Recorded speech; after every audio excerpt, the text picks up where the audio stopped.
The WNBA has just unleashed a move so surprising that even longtime fans are scratching their heads. Two matchups, the Chicago Sky facing the Indiana Fever, are shifting from a smaller venue to the gargantuan United Center, known for its capacity to host over 20,000 fans. At first glance, this might look like a simple scheduling decision, but something doesn't add up. After all, the Chicago Sky didn't bother upgrading any other games, not even when their own rookie sensation, Angel Reese, was on the court last season. So why bend over backward for the Indiana Fever? As chatter spreads across social media, one question keeps popping up. What makes these two games so special? The easy answer is Caitlin Clark. But there's a deeper story lurking beneath the surface. Angel Reese herself has gone on record many times, insisting that women's basketball is booming because of her too. Yet here we are, watching teams scramble to secure bigger venues only when Clark's in the building. Is this a sign that one player wields unbeatable star power? Or could there be an even bigger revelation behind the scenes? Not long ago, the Chicago Sky dropped a bombshell press release stating that two of their most anticipated home games would move from Wintrust Arena to the legendary United Center. Those two games just so happened to be against the Indiana Fever, led by none other than Caitlin Clark. At first, the official statement from the Sky's front office sounded like typical corporate spin. We're excited to give loyal fans an opportunity to experience the game at a historic venue. We're rewarding their dedication by bringing the excitement to an expanded capacity. But hold on, why only these two nights? And why not reward fans for other marquee matchups? Some pointed to the logistics, claiming scheduling conflicts might be at play. Others believed the front office was simply capitalizing on what they expect to be record crowds. But the deeper you dig, the more you see it's not just about a single scheduling quirk. It's about the undeniable magnetism of Caitlin Clark. Fans immediately recall that last season, Angel Reese was hailed as a must-watch rookie, supposedly ready to draw large crowds all by herself. If that was truly the case, then why didn't the Sky move any of her games to a bigger venue? Why, even at the height of the so-called Angel Reese mania, was Wintrust Arena's 10,000-seat capacity deemed sufficient? The organization's decision exposed a deeper rift in women's basketball. While some fans are thrilled that the Sky are taking a risk by staging games in a place known for its iconic atmosphere, others can't help but notice the glaring absence of similar efforts around Angel Reese. And so the debate begins. Is Angel truly the star she claims to be, or is Caitlin Clark operating on a completely different stratosphere? The WNBA prides itself on showcasing elite talent, and over the past few seasons, a handful of new faces have injected fresh energy into the league. Two of the biggest are Caitlin Clark and Angel Reese. Both arrived with huge collegiate followings. Both are dynamic on the court, and both talk a big game. But there's one critical difference. Caitlin Clark is moving the economic needle in ways the WNBA has rarely seen. Let's unpack the numbers. The Indiana Fever set a home attendance record last season, drawing over 341,000 fans to their arena. That's a jump so massive it shattered a record that had stood since 2001. On the road, the Fever also reported the highest bump in visiting crowds. While exact figures can vary, estimates suggest the difference can be thousands of seats per game. That translates to more tickets, more concession revenue, and way more hype online. Meanwhile, the Chicago Sky's attendance when Angel Reese played was decent, just not enough to convince anyone that she alone could fill an arena twice as large as Wintrust. The so-called Angel effect didn't match the Clark effect. And if you think attendance alone tells the whole story, let's talk about the secondary ticket market. Whenever Caitlin Clark's name was on the roster, even nosebleed seats could skyrocket into the triple digits, sometimes reselling for astonishing sums. By contrast, the average price for Angel Reese's games rarely spiked in the same way. This discrepancy has left fans and media outlets buzzing about who truly holds the crown in women's basketball. According to some, the proof is in the box office. People aren't just showing up because they enjoy WNBA hoops in general. They're showing up because they specifically want to watch Caitlin Clark. That brand of unstoppable star power is why the Chicago Sky are suddenly singing a different tune about their home venue. But that wasn't the whole story, you might say. There's a personal dimension to this too, stemming from Angel Reese's repeated claims that the league is thriving because of her. When she made those remarks, many believed she was simply being confident. But as we'll see next, confidence can clash hard with reality when the ticket stubs get counted. Since her college days, Angel Reese has never been shy about declaring her role in women's basketball's rising popularity. Interviews, press conferences, social media posts, she's used them all to hammer home the point. Folks aren't just tuning in for Caitlin Clark. They're watching for me too. A bold claim, no doubt, especially coming from someone who, on paper, has star potential. But the moment the Chicago Sky announced they'd upgrade their arena only for the Indiana Fever games, Angel's statement began to ring hollow in the eyes of skeptics. Fans swarmed online forums with questions like, If Angel is that big of a deal, why didn't they do this for her rookie season? Or is this the front office calling her bluff? The truth is more nuanced. Angel Reese is undeniably talented.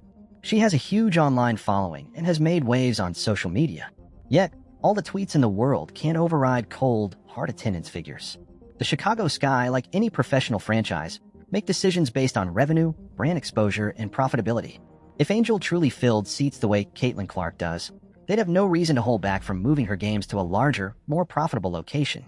And that's precisely the tension that sets up the rest of this story, the difference between perceived star power and actual drawing power.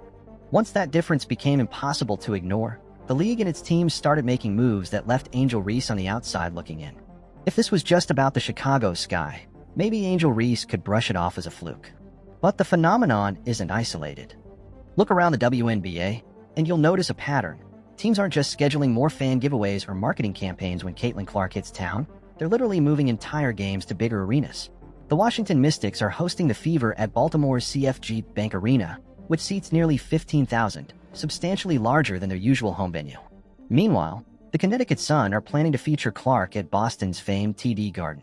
The Atlanta Dream, the Las Vegas Aces, many have similarly considered or announced expansion specifically aligned with the Indiana Fever's away games. What's the common thread? Caitlin Clark. The minute she suits up and steps onto the floor, the conversation shifts to how many additional thousands of fans might want a seat. It's a league-wide wave of changes, and it has rattled the old order. Traditionally, the WNBA operated under tight margins. Bigger venues often seemed like a gamble. But with Clark on the docket, it's become a no-brainer. Each move reverberates across social media as fans argue over its fairness. Some Angel Reese supporters see the constant upgrades for Clark's games as favoritism. Others counter that this is simply supply and demand. One tweet summed it up perfectly. Nobody's ignoring Angel, they're just going where the crowd is. For years, the WNBA has searched for that one transcendent figure who could single-handedly boost ratings, fill arenas, and push the league into mainstream consciousness. It appears they found it. But not everyone appreciates the ripple effects, especially if it forces a harsh reckoning over whose star burns brightest. Social media wasted no time in turning the debate into a firestorm. Why don't they upgrade for Angel Reese too? Asked countless fans, outraged on her behalf. Some suspect the league is protecting Caitlin Clark as the face of the WNBA's future, brushing aside Angel's role as a second star. Angel herself hasn't stayed silent. She's alluded to the disparity in interviews, questioning why certain players get all the limelight and official backing.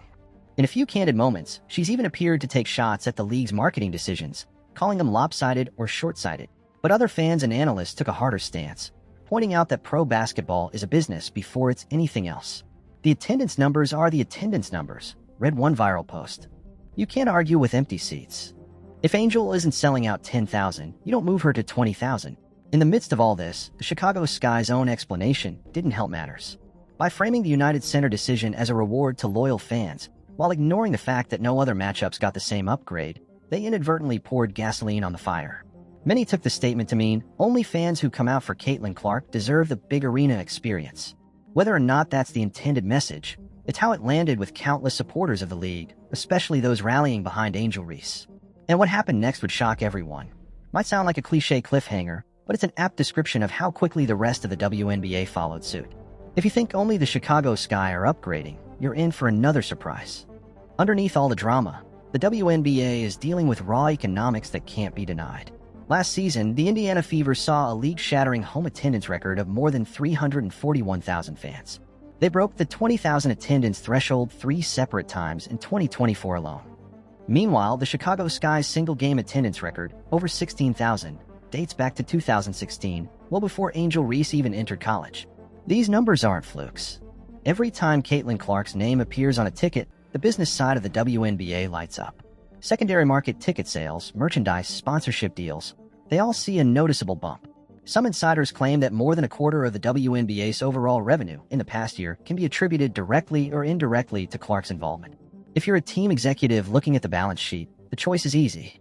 Give the people what they want. More seats, more promotional materials, and more ways to capitalize on a star guaranteed to fill the house. Nobody's blocking Angel Reese from reaching that level, but until the numbers back up her self-proclaimed superstar status, the league isn't going to hand out bigger venues on the basis of hype alone. This reality check might feel brutal to Angel Reese, who's had significant success in college and a very public presence on social media.